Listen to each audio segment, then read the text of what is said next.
Formula One fans got a huge shock today because of news from Red Bull Racing. Christian Horner, the team's boss for a really long time, got fired right away.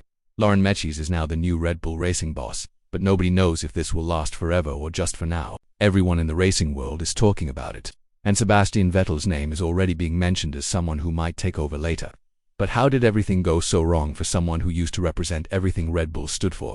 For almost 20 years, Horner was the friendly face of Red Bull, helping the team grow from a small start in 2005, after they took over from Jaguar, to becoming one of the strongest teams in the sport. When he was in charge, the Austrian team won 8 World Driver Championships, 4 with Sebastian Vettel, and 4 in a row with Max Verstappen from 2021 to 2024. But lately, there have been problems, fights and battles inside the team that made Horner's job harder and harder. Things started going bad after Red Bull's co-founder Dietrich Mateschitz died in late 2022. Mateschitz always supported Horner and helped keep the team peaceful. But when Mateschitz was gone, fights that had been brewing for a long time came out into the open, especially between Horner, Helmut Marko, and Jos Verstappen, who was Max Verstappen's dad and the current champion. The relationships got worse, as Horner found himself fighting against criticism from inside the team, especially from Jos, who openly said Horner should quit.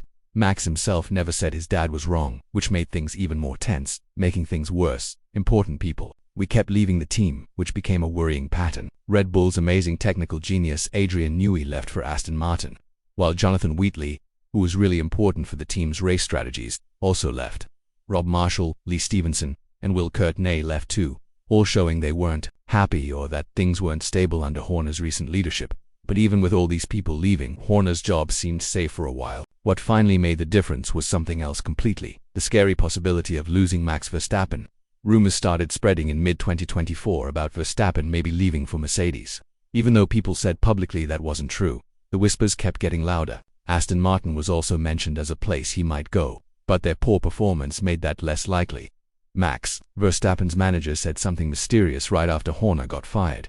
"We want to get back to the top." Nothing changes about that. Many people who know the inside story thought this was a hint that Verstappen's team was really unhappy with Horner's recent leadership. Red Bull's shocking drop in performance in 2025 played a big part in Horner getting fired so suddenly. The team got completely beaten by McLaren, which was really hard to accept for a team used to winning everything. Verstappen himself is third in the World Championship standings, a whole 69 points behind the leader, while Red Bull sits in 4th place in the Constructors' Championship. Their second car, driven first by Liam Lawson and later by Yuki Tsunoda, has barely scored any points, showing that the team wasn't being managed well and wasn't competitive. Any more Horner's personal problems made everything worse.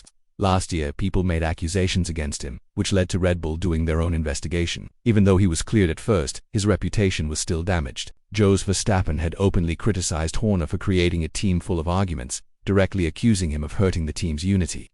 He's acting like the victim, but he's the one causing problems, Jos said directly. Max notably never disagreed with what his dad said.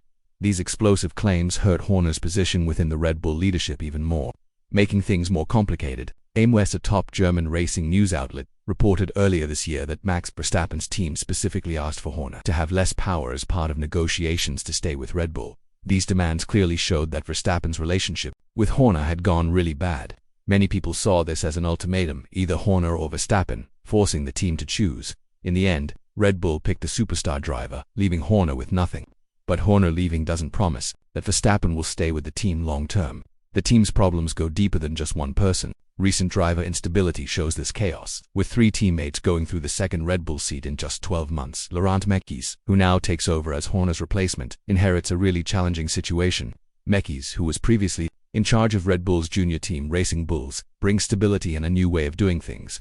His good relationship with Verstappen and respect for Yuki Tsunoda suggests a more peaceful atmosphere might happen. But Mekies has a really hard job ahead of him. He needs to stop Red Bull's alarming exodus of personnel, especially among senior technical staff. Mekies' background at Ferrari and his recent role at AlphaTauri have given him strong technical leadership skills, but whether he can rebuild the broken team structure remains an open question. The continuing challenge of Red Bull's second seat problems under technical director Pierre Watch, who was Horner's protege, also needs urgent fixing. Watch, given significant authority by Horner, might soon face new scrutiny under Mekies' leadership, as Newey's exit definitely happened at the same time as Watch's rise. Meanwhile, Martin Brundle, the F1 commentator, spoke out about Christian Horner's Red Bull firing. "What he did say to me was no reason was given to him as to why he's been let go." We also saw the news a few weeks back directly from F1 that Vettel was in contact with Red Bull to replace Helmut Marko as an advisor. Vettel has now hinted at the possibility of returning in a different job someday, revealing that he's already had early talks with Marko about potentially taking over when the 82-year-old decides to step down. Speaking on ORF TV's Sport AM Sonntag podcast, Vettel said, "There have been a few headlines lately. I still have a great relationship with Helmut and we're in touch about this topic."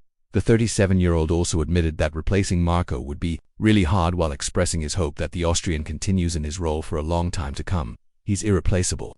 Let's leave it at that," Vettel added. "Just his character alone.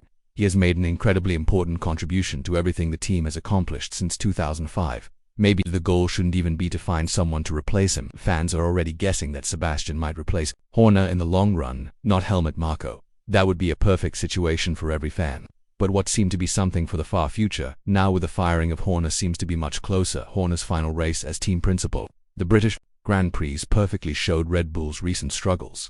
Verstappen got pole position but dropped to 5th place after a disappointing race full of mistakes and poor strategy calls, exactly the sort of problem Horner once expertly handled. As things calm down, his departure marks the end of an era, defined by amazing success, but ending in trouble and internal division. Oliver Mintzlaff, CEO of corporate projects at Red Bull, made a public statement thanking Horner for his nearly 2 decades of service. "With his tireless commitment, experience, and innovative thinking, Christian has been instrumental in establishing Red Bull Racing as one of the most successful teams in F1 history," Mintzlaff said warmly yet firmly, closing the chapter on Horner's time there. Meanwhile, Mekies expressed optimism about his new role. "Leading Racing Bulls alongside Peter Bayer was a privilege, but stepping into this new challenge is incredibly exciting. Alan Permane, who succeeds me at Racing Bulls, is the ideal candidate to ensure continued success there. My primary objective now is to rebuild Red Bull Racing, stabilizing the environment and securing our future competitiveness." Looking ahead, Red Bull faces a really important moment.